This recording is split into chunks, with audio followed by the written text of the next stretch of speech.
Potato balls எப்படி செய்யலான்னு பார்க்கலாமா? அதுக்கு தேவையான பொருள் பார்த்தீங்கன்னா பொட்டேட்டோ, கார்ன்ஃப்ளவர், மல்லி இலை, கொஞ்சமாக உப்பு, கொஞ்சமாக சர்க்கரை. எப்படி செய்யலான்னு பார்க்கலாமா? உருளைக்கிழங்க நல்லா வேக வச்சு எடுத்துக்கலாம் உப்பு போட்டு. உருளைக்கிழங்கு வெந்ததும் தோலெல்லாம் எடுத்துட்டு இதை வச்சு மசிச்சு எடுத்துக்கலாம்.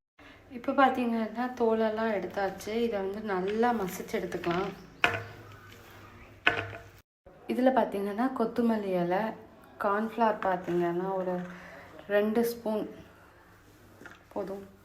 உப்பு நம்ம வந்து ஆல்ரெடி ஆட் பண்ணியிருப்போம். ஸோ வந்து கொஞ்சமாக உப்பு. தென் ஃபைனலாக வந்துட்டு சர்க்கரை போட்டு இதை வந்துட்டு நல்லா இது பண்ணி எடுத்துக்கலாம், பிசைஞ்சு எடுத்துக்கலாம். இதை வந்துட்டு குட்டி குட்டி பால்ஸாக வந்து ரெடி பண்ணி எடுத்துக்கலாம்.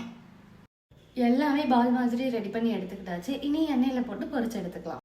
நல்லா கிறிஸ்பியாக நல்லா ப்ரௌனாக ஆகிற வரைக்குமே வந்துட்டு மீடியம் ஃப்ளேம்லேயே வச்சு பொரிச்சு எடுத்துக்கலாம்.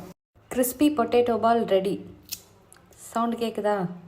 ரொம்பவே சூப்பராக இருக்கும். நீங்களும் மறக்காமல் வீட்டில் ட்ரை பண்ணி பாருங்கள்.